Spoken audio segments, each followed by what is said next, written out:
Alam din natin na maaring siya ay nawawala. Maaring wala na siya. Maaring na siyang umuwi sa mahal niyang Panginoon. Bagong makapangyarihang mensahe mula kay Savannah Guthrie halos isang buwan matapos kunin ang kanyang ina sa kanilang bahay sa 10 oras ng gabi. Nag-aalok kami ng gantimpala ng pamilya na hanggang $1,000,000 para sa anumang impormasyon na magdadala sa amin sa kanyang pagkakabalik. Kasabay ng bagong gantimpala, may mga pag-aalala kung makakatulong ang DNA na nakuha sa lugar ng insidente para malaman ang nangyari kay Nancy Guthrie. Tinututukan natin ang kaso hatid ng Law and Crime. Ako si Chris Stewart.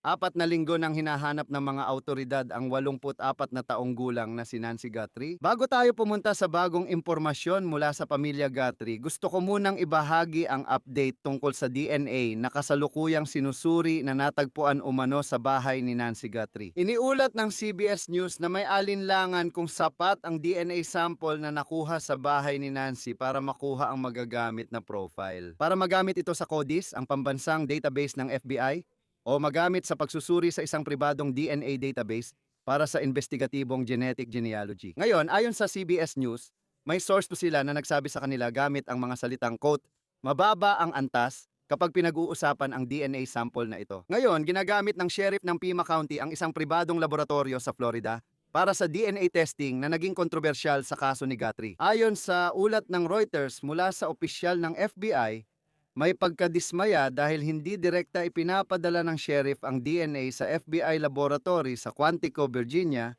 kundi sa pribadong laboratorio sa Florida na ginagamit ng Pima County Sheriff. Nakausap namin ang dating miyembro ng Pima County Sheriff na nagsabing nagamit na nila ang laboratoryong ito sa Florida dati at maganda naman, pero aminado silang may tanong kung dapat ba talagang ginamit ang lab na yon. Ngayon, ang katotohanang maaaring kulang ang DNA para magamit sa kasong ito, mailagay sa CODIS o gamitin sa investigative genetic genealogy, ay hindi kasiraan sa lab kundi realidad ng nakuha mula sa bahay ni Nancy Guthrie. Sinabi ni Sheriff Chris Nanos ng Pima County sa CBS na wala pang konklusyon ang laboratorio kung magagamit ang DNA. Sinabi rin ng Sheriff ng Pima County sa NBC na ang DNA na natagpuan ay itinuturing na mixed DNA.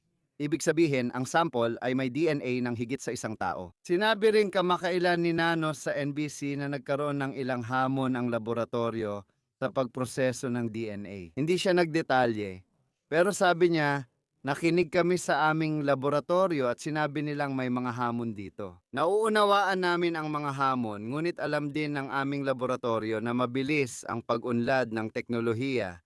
Kaya iniisip nilang malulutas ang ilan dito sa loob ng ilang linggo, buwan o isang taon. Para bigyan sila ng kakayahan na mas mapabuti pa, halimbawa, sa mixture ng ganong bagay pagtatapos ng coat. Ngayon, malinaw na kapag narinig mo ang isang taon, maiisip mo kung gaano katagal bago malaman ang nangyari kay Nancy Guthrie. Sa mga kaso ng nawawalang tao, kadalasang inaabot ng taon bago malaman ang nangyari na ayaw mangyari sa kaso ni Nancy Guthrie. Walang may gusto ng ganitong sitwasyon sa investigasyon ng nawawala. Sinabi ng sheriff na ang sample ay hindi pa nasusuri gamit ang investigative genetic genealogy testing o naipasok sa CODIS. Ngayon, ang CODIS ay ang pambansang database ng FBI at may mga profile doon mula sa mga taong nahatulan ng krimen o naaresto. At kahit na hindi tumugma ang isang sample sa CODIS, hindi ibig sabihin na hindi ito magiging kapaki-pakinabang o hindi na ito maaaring tumugma sa hinaharap.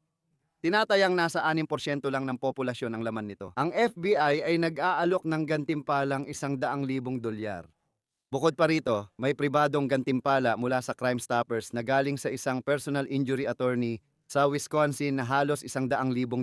Kaya ngayon, $200,000 na ang gantimpala para sa impormasyong makakatulong mahanap si Nancy Guthrie. Sinabi ng host na si Savannah at ng kanyang pamilya na mag-aalok sila ng $1,000,000 bilang pag-asa na may magbibigay ng impormasyon tungkol sa nangyari sa kanilang ina. Kamusta po? Nandito ako ngayon para sabihin na ika-24 na araw na mula nang kunin ng aming ina sa gitna ng gabi mula sa kanyang kama. At bawat oras, minuto, at segundo at bawat mahabang gabi ay naging pahirap mula noon. Nag-aalala kami para sa kanya, natatakot para sa kanya at nangungulila sa kanya. At higit sa lahat, sobrang namimiss siya. Alam namin na milyon-milyong tao mula sa iba't ibang pananampalataya at kahit walang relihiyon ay nagdarasal para sa kanyang pagbabalik. Ramdam din namin ang mga dasal na iyon. Pakiusap, ipagpatuloy niyo lang ang pagdarasal ng walang tigil. Patuloy pa rin kaming naniniwala. Nagpost na si Savannah ng bagong video sa Instagram nung Martes ng umaga. Hindi lang niya inanunsyo ang $1,000,000, kundi sa unang pagkakataon, nagbahagi siya ng malungkot na pag-amin. Naniniwala pa rin kami sa isang himala. Naniniwala kaming makakauwi pa siya. Umaasa pa rin kami. Sabi ng kapatid ko, hinihipa namin ang baga ng pag-asa. Alam din namin na maaring siya ay nawawala. Maaring wala na siya. Maari na siyang umuwi sa mahal niyang Panginoon. At sumasayaw na siya sa langit kasama ang kanyang nanay at tatay, ang mahal niyang kapatid na si Pierce, at ang aming tatay. Kung ito ang nakatakda, tatanggapin namin ito. Ngayon, sa mga naunang mensahe ni Savannah, hindi pa niya hayagang sinabi na maaaring wala na ang kanyang ina. Nang una siyang nawala, ayon sa sheriff ng Pima County, si Nancy Guthrie ay matalas ang isipan ngunit may iniinda sa katawan. Ayon sa sheriff, hindi niya kayang maglakad ng 50 yarda mag-isa at kailangan niya araw-araw ng gamot para hindi mamatay. Ngayon, kahit na mukhang tinatanggap na ni Savannah ang posibilidad na pumanaw na ang kanyang ina, nagbigay pa rin siya ng anunsyo tungkol sa reward money. Pero kailangan naming malaman kung saan siya. Kailangan namin siyang makauwi. Dahil dyan, nag-aalok ang aming pamilya ng gantimpala na hanggang $1,000,000 para sa anumang impormasyon na makakatulong sa amin na mahanap siya. Lahat ng impormasyon tungkol sa gantimpalang ito at mga detalye ay nasa caption sa ibaba. Maaari kayong tumawag sa 1-800-TIP line. Maaari kang manatiling anonymous kung gusto mo. May isang taong makakatulong para maibalik siya sa kanyang tahanan. May nakakaalam. Nakikiusap po kami na sana lumantad na kayo ngayon. Sinabi ni Savannah na umaasa siyang may tatawag sa FBI tip line, 1-800-CALL-FBI, o makikipag-ugnayan sa kanya ng personal. Di malinaw kung may bagong impormasyong dumating na dahilan ng pag-alok ng pamilya ng malaking gantimpala. Iniulat ng Fox News na nais ng pamilya na agad maglabas ng malaking gantimpala sa simula ng investigasyon. Pero sinabi ng autoridad na maghintay dahil maaaring magdulot ito ng maling impormasyon. Sa loob ng 24 na araw mula simula ng kwento at patuloy ang paghahanap, sinabi ng FBI at lokal na sheriff na nakatanggap sila ng 10,000 tip. At bagamat ito ay isang lakas at mahalagang kasangkapan na makuha ang suporta ng publiko, ayon sa lokal na 911 manager sa Pima County, napuno ang kanilang mga linya dahil sa sobrang dami ng mga taong tumatawag. Hindi naman kinakailangang may impormasyon na makakatulong sa kaso, kundi mga opinyon na maaaring nakakainis. Hindi pa rin malinaw kung gaano kalapit ang daan-daang law enforcement kasama ang FBI sa paghahanap sa kumuha kay Nancy Guthrie. Kagabi, ilang media outlet ang nag-ulat na ang dalawang larawang ito ng mga pinaghihinalaan sa harap ng bahay ni Nancy Guthrie ay kuha sa magkaibang gabi. Kapag tiningnan mo ang mga larawang ito, makikita mong sa isa may backpack ang tao, sa isa wala. Ngayon, dati sinabi sa atin na maniwala na ang mga larawang ito ay mula sa panahon ng kinuha si Nancy Guthrie. Ipinapahiwatig ng mga ulat na nakapunta na ang mga dumukot sa bahay ni Nancy bago siya kinuha. Ngayon, totoo man o hindi, naglabas ng pahayag ang sheriff ng Pima County habang kumakalat ang kwento. Ayon sa sheriff, puro haka-haka lang ang ulat na nagsasabing magkaibang gabi kinuha ang mga larawan. Dahil walang timestamp ang mga larawan. Ayon sa sheriff, hindi inaalis ng mga investigador ang posibilidad na may higit isang sangkot sa pagdukot kay Nancy Guthrie. Mas tahimik ang FBI sa pagbibigay ng impormasyon sa kasong ito kaysa sa lokal na autoridad, pero karaniwan na ito sa ganitong investigasyon. Ngayon, habang ang mga araw ay naging linggo na, lalong nagiging balisa ang publiko dahil hindi pa rin nare-resolba ang kasong ito.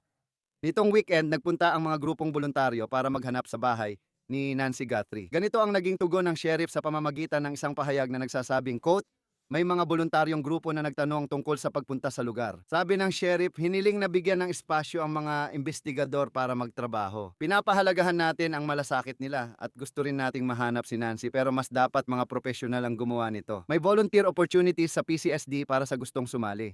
Patuloy ang pagpapatupad ng batas sa pribadong ari-arian. May karapatan ang may-ari ng lupa na magpasya kung sino ang papayagang pumasok sa kanilang ari-arian. Ngayon, habang halos isang buwan nang nawawala si Nancy Guthrie at walang naaresto, nailigtas o natagpuan, may pangamba na baka simulan ng bawasan ng mga autoridad ang tauhan at kagamitan. Karaniwang nangyayari sa mga hindi nalulutas na kaso ng nawawala. Cold case. Hindi idineklarang cold case ang pagkawala ni Nancy Guthrie ng sheriff o iba pa. Nitong weekend, tinutulan din ng sheriff ang mungkahi na bawasan ang tauhan at gamit. Aniya, walang nagbago sa tauhan at kagamitan ng investigasyon, ngunit maaaring magbago araw-araw depende sa mga lead. Ilang daang tauhan ng law enforcement ang naka-assign pa rin sa kaso. Patuloy ang investigasyon hanggang matagpuan si Nancy Guthrie o maubos ang lahat ng lead pagtatapos ng pahayag. Ang kaso ng pagkawala ni Nancy Guthrie ay isa sa mga pinakakilalang nawawalang tao kamakailan. Maraming nanonood ang nagsabing may daan-daang libong kaso ng mga nawawalang tao sa Estados Unidos na hindi nare-resolba. Ayon sa isang website ng gobyerno, bawat taon ang bilang ng mga taong nawawala ay nasa pagitan ng 500,000 at 600,000 katao. Kasabay ng $1,000,000 na pabuya ng pamilya Guthrie sa paghahanap sa kanilang ina, sinabi rin ito ni Savannah. Alam din namin na hindi kami nag-iisa sa aming pagdadalamhati. Alam namin na milyon-milyong pamilya ang nagdusa dahil sa ganitong uri ng kawalang katiyakan. At dahil dyan, ngayong araw, magdodonate din kami ng $500,000 sa pambansang sentro para sa mga nawawala at naabuso na mga bata, para sa kanilang pagtulong sa mga pamilyang humaharap sa pagkawala at aktibong naghahanap sa mga nawawala. Umaasa kami na ang atensyong ibinigay sa aming ina at sa aming pamilya ay mapunta rin sa lahat ng pamilyang katulad namin na nangangailangan ng dasal at nangangailangan ng suporta. Kaya, pakiusap, kung naririnig mo ang mensaheng ito, kung ikaw ay naghihintay at hindi sigurado, hayaan mong ito na ang iyong senyales, pakiusap. Lumapit ka, sabihin mo ang iyong nalalaman, at tulungan mo kaming maibalik ang aming mahal na ina sa aming tahanan upang maaari naming ipagdiwang ang isang maluwalhati at milagrosong pagbabalik o ipagdiwang ang maganda, matapang at marangal na buhay na kanyang isinabuhay. Pakiusap, maging ilaw ka sa dilim. Kung meron kang anumang impormasyon kung nasaan si Nancy Guthrie, makipag-ugnayan sa Pima County Sheriff's Department o sa FBI. Maaring tawagan ang Pima County Sheriff's Department sa 520-351-4900 at maaari mo ring kontakin ang FBI sa 1800 call FBI. O pumunta sa tips.fbi.gov. Kasama natin ngayon si Steve Fisher, private investigator ng mga nawawalang tao, para talakayin ang kasong ito. Laging ikinagagalak naming makasama ka sa law and crime. Alam mo, itong $1,000,000 na alok mula sa pamilya Guthrie at dama mo ang emosyon sa boses ni Savannah, lalo na ngayong ika-4 na linggo ng paghahanap kay Nancy Guthrie. Lumabas ang balita na ito na talaga ang plano ng pamilya mula simula, pero nag-aalala ang mga pulis at tagapagpatupad ng batas na kung ilalabas ang halagang iyon, posibleng dumami ang peking impormasyon at malagay sa alanganin ang investigasyon. Ibig kong sabihin, iniimbestigahan mo ang marami sa mga kasong ganito ng mga nawawalang tao kung saan sigurado akong may mga kamag-anak na nagsasabing, maglalabas ako ng pera para lang maibalik ang mahal ko sa buhay. Kailan nga ba ang tamang oras para mag-alok ng malaking pabuya, gaya ng ginagawa ng pamilya Guthrie? Mahirap yan kasi sasabihin ko sa inyo, nagsulat pa ako ng blog sa website ko noon kung bakit hindi ako sang-ayon sa mga pabuya dahil mas pinapalabo lang nito ang sitwasyon. Magugulat ka kung gaano karaming mga scammer ang biglang lumalabas para ito sa $5,000 na pabuya, $10,000 na pabuya. Ang tanging pagkakataon lang na talagang sinasang-ayunan ko ito ay kung inilalagay ito sa pamamagitan ng mga tulad ng Crime Stoppers or kung anumang katulad nun kasi kaya nilang kontrolin ang mga bagay-bagay. Pero ang nangyayari, sobrang daming scammer ang lumalabas at bawat lead ay kailangang imbestigahan at kadalasan hindi naman gumagana ang mga ito. Naalala ko ang kaso ni Harmony Montgomery. Sa tingin ko, umabot ako ng $300,000 at kahit nasa motel sila kasama ang mga taong walang tirahan, hindi pa rin sila nagsalita kapalit ng $300,000. Ngayon, malaking halaga ang $1,000,000 kaya naiintindihan ko kung bakit gusto ito ng pamilya. Naiintindihan ko kung bakit ayaw ng mga pulis gawin iyon kasi may 30 or 40,000 lead na dumating. Karamihan dahil kay Savannah, tama? Dahil nabigyan niya ito ng maraming atensyon. Parang $1,000,000 ang pabuya kaya lahat gusto sumali. Naiintindihan ko rin kung bakit niya ginawa ito. At alam ko na marami siyang natatanggap na batikos na tipong bakit hindi pa, alam mo yon, may naglagay na ng $2,500 na pabuya at sinasabi nila ni hindi man lang tinapatan ng pamilya yon. Ganito kasi, gusto rin nila pero nakikinig sila sa pulis. Sa tingin ko, matapos ang halos isang buwan, makikita mong gagawa na rin sila ng sarili nilang hakbang. Sabi ng pamilya, pakinggan mo raw. Sa palagay ko, makikita mong gagawin na nila ang mga ito kahit may pahintulot ng pulis o wala. Tama. Kahit si Sheriff Chris Nanos, marami siyang natanggap na batikos mula sa mga eksperto sa pagpapatupad ng batas. Hindi ako kasama sa kanila sa karanasan sa pagpapatakbo ng mga investigasyon na bumabatikos sa mga ginawa niya. Pero kapag narinig mo yung dami ng natanggap na tip, maiintindihan mo rin yung estratehiya na wag agad ilabas ang malaking halaga. Pero nangyari pa rin. Alam ko yung 911 dispatcher, yung hepe ng mga dispatcher sa Pima County. Sinasabi niya na ang dami ng mga taong tumatawag lang para magbigay ng opinyon kung paano nila dapat patakbuhin ang investigasyon. Parang nababara na yung linya. Kaya naiintindihan ko. Pero eto parang 24 na araw na lumipas. Alam mo, sa bahagi ng video na ito, si Savannah Guthrie, parang sa unang pagkakataon ay inaamin na niya, alam mo yon, yung maaring totoo na malamang hindi na buhay ang nanay niya. Alam mo, posibleng hindi na siya buhay, sasabihin ko lang. Pero syempre, sa edad na 84 at nag-aalala ka sa kalagayan ng pag-aalaga sa kanya, gaya ng lahat ng umaasa na may magandang mangyayari pa rin dito at sana ay maibalik siya ng ligtas sa bahay. At hindi natin malalaman hanggat hindi natin nalalaman. Kasabay nito, nasa ika-24 na araw na tayo at naririnig mo na may mga ulat ng DNA na dumarating pero parang hindi naman ito ganun kalakas o kapani-paniwala. Saan na kaya tutungo yung mga investigador ngayon? Sabi nila may lead pa pero mapapaisip ka kung kailan magkakaroon ng malaking development sa kaso. Parang puro masama ang balita ngayon, lahat hindi pabor sa mga investigador. Alam mo, lagi kong sinasabi sa programa mo, sana maglabas pa sila ng mas maraming surveillance. Alam ko rin na nabanggit nila na wala silang nakuha sa ibang kamera, kaya ito lang siguro ang meron sila. Ngayon, alam na natin na may surveillance na pala sila, posibleng ilang linggo ng mas maaga. Alam mo, itong isa pang larawan.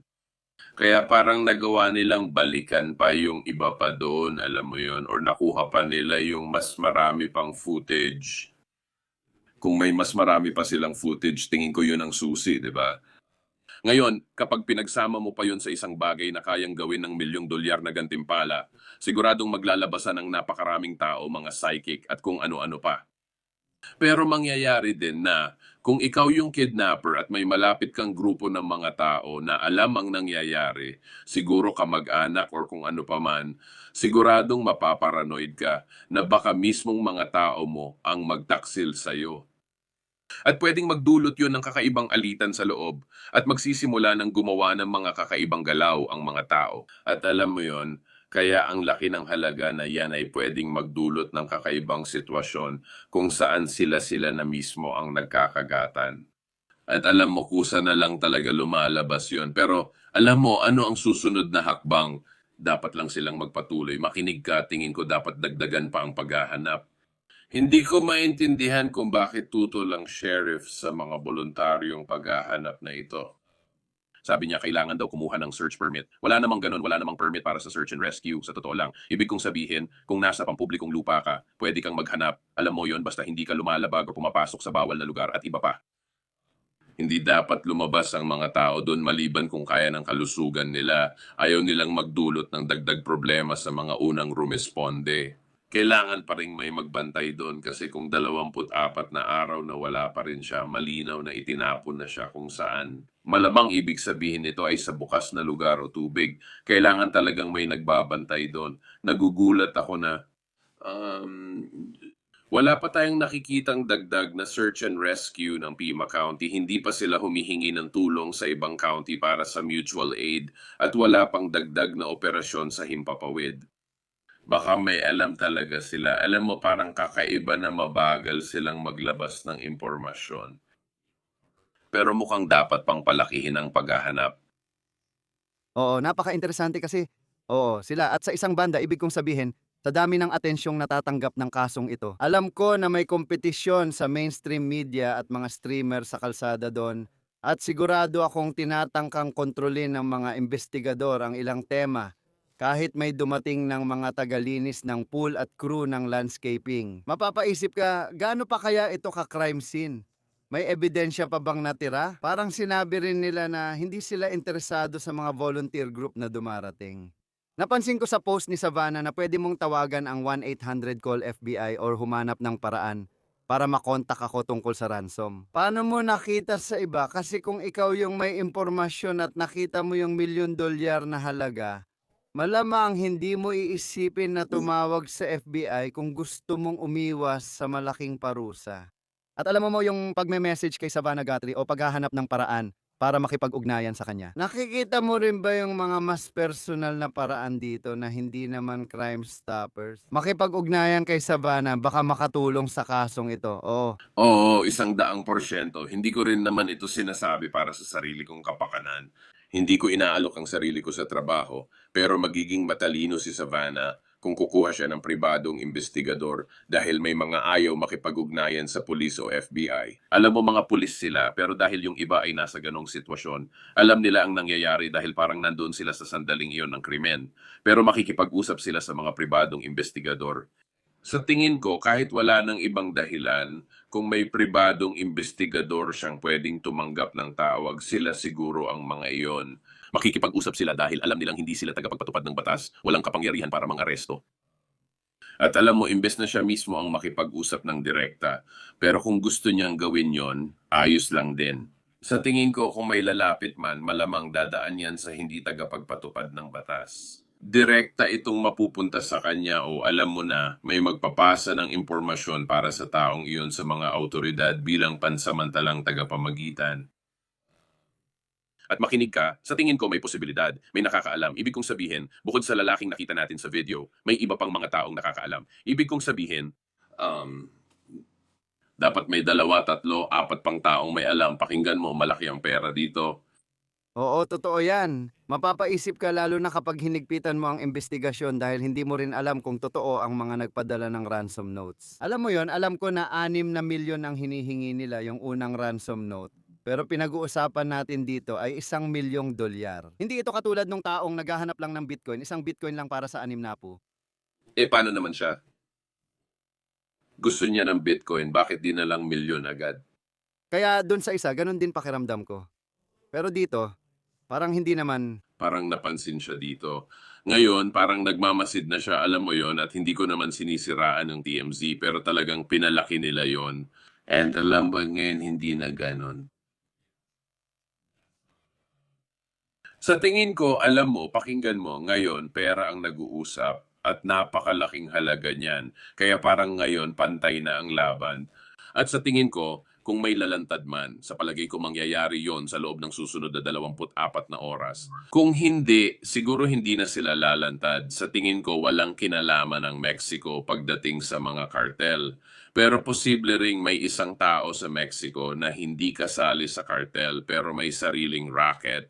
Pero sa nangyayari ngayon sa Mexico talagang, alam mo, napakasamang timing talaga. Kung sakali, baka napunta siya sa kabila ng border dahil abala ang resources sa pag-asikaso sa sitwasyon at paglabas ng mga tao sa bansa. Tama. At yun ang bahagi na sa tingin ko mula pa nung simula ay naging interesante dahil napakadali lang talagang tumawid doon. Kasabay nito may milyon-milyong kamera.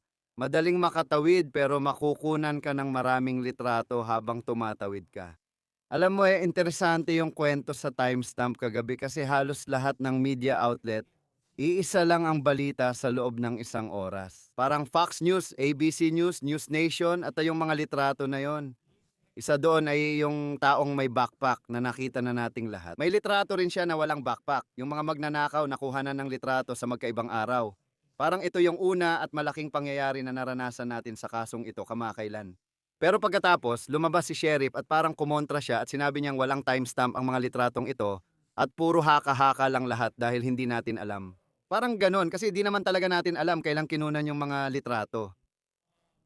Parang ganito rin, may pinagmumulan talaga ang impormasyon kaya nakukuha ito ng mga malalaking media outlet. Pero nung pumalag yung sheriff, naisip ko lang na mapapaisip ka talaga kung ano ba talaga ang alam natin tungkol sa mga litratong to at kung ilan pa kayang ibang litrato ang meron. Alam mo, baka hindi rin alam ng sheriff kung ilan pa talagang litrato ang meron kasi sa tingin ko, magkasama sila ng FBI sa kasong ito.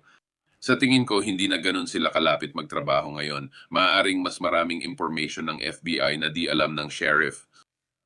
At hindi naman yan kakaiba. Pero alam mo, isang bagay na palagi kong naririnig sa mga ganitong kaso mula sa lokal na pulisya ay, alam mo, minsan ayaw nilang isama ang FBI dahil sinasabi nila na gusto ng FBI lahat ng impormasyon namin pero hindi naman sila nagbabahagi ng information nila sa amin.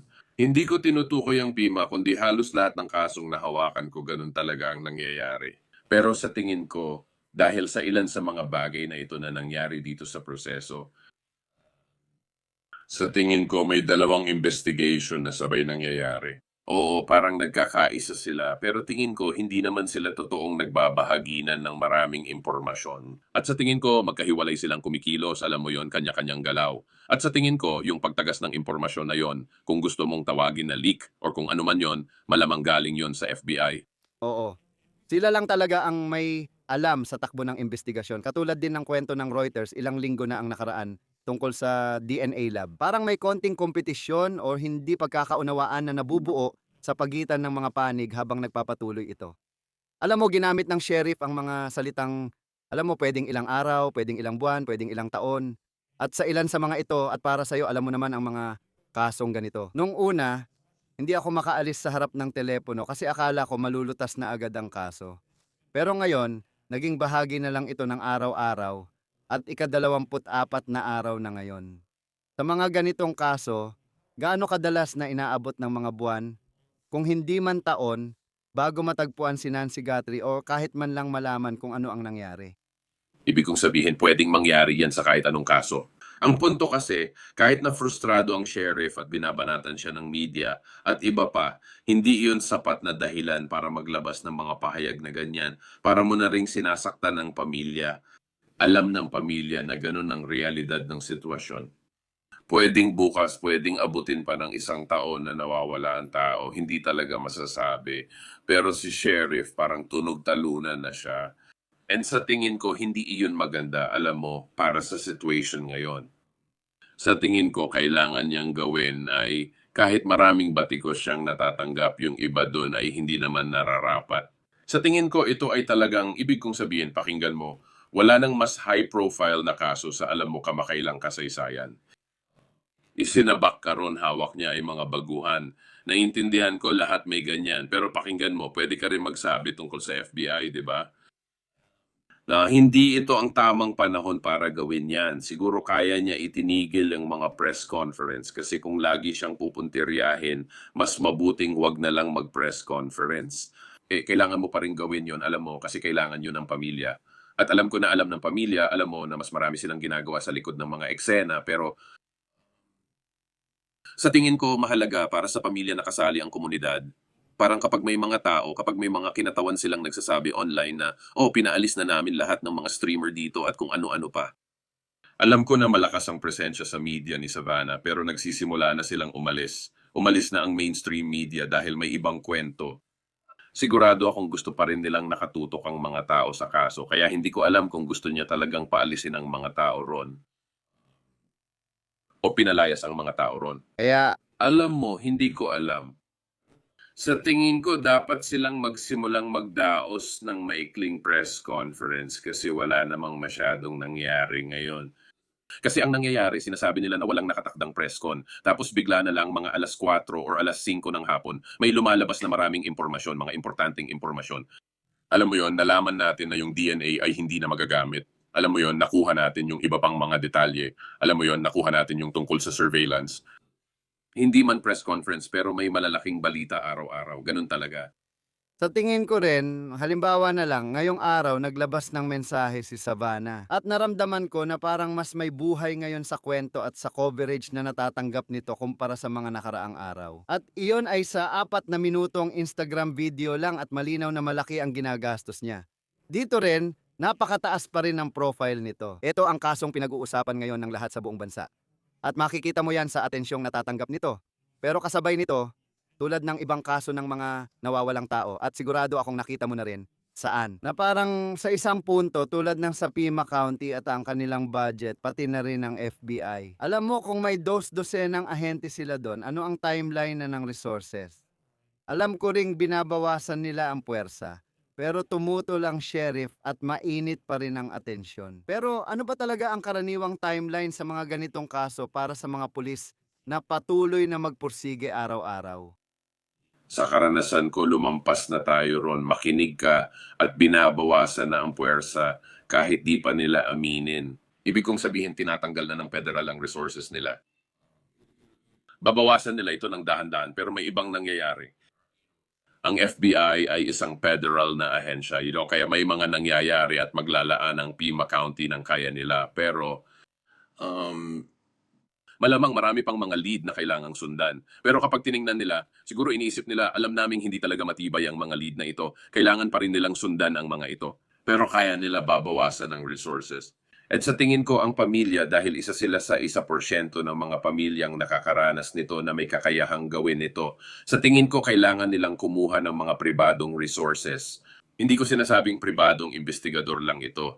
Sa tingin ko, kakailanganin nilang kumuha ng pribadong search team, investigador at K9 teams. Alam mo na, tulad ng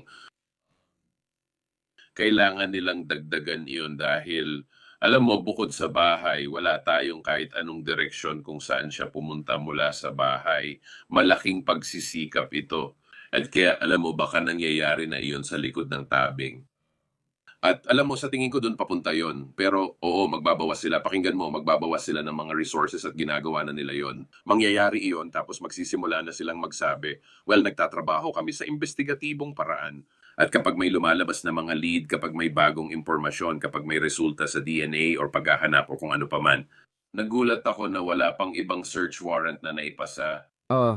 Hindi, yun nga parang nagkaroon tayo ng ganong panahon lalo na nung may bahay na sinilbihan ng federal warrant at nagka-traffic stop pa ng mga Culver. Tapos sabi ng sheriff, asahan pa raw natin na mangyayari pa ulit ang ganitong mga aktibidad. At mula noon, wala nang na-detain na kahit sino. Nagugulat ako na di na natin naririnig mula sa mga taong iyon tulad ni Carlos noon. Kaya napapaisip ako. Napapaisip tuloy ako kung baka hindi pa talaga sarado ang lead na iyon. At baka may laman talaga yon. Pero umaasa lang ako na mabagal ang takbo ng lahat. Araw-araw, hindi ko maisip kung ano ang nararamdaman ng mga Guthrie. Araw-araw ko itong nakikita sa mga kliyente ko. Alam na alam ko ang itsurang yon. Alam mo, hindi ko malalaman kung ano ang pakiramdam yon dahil hindi pa yon nangyari sa akin. Pero nasa paligid ko ito araw-araw. Kitang-kita mo ang lungkot sa mukha ng tao kapag may nawawala silang mahal sa buhay. Gusto ko rin silang purihin sa paglabas ng 500 dahil alam nilang nakukuha nila ang atensyon ng media sa ibang kaso ng nawawala. Sa tingin ko, maganda ang ginawa nilang pag-donate ng $500,000 sa NCMSC or National Center for Missing and Exploited Children dahil alam nila ang sitwasyon.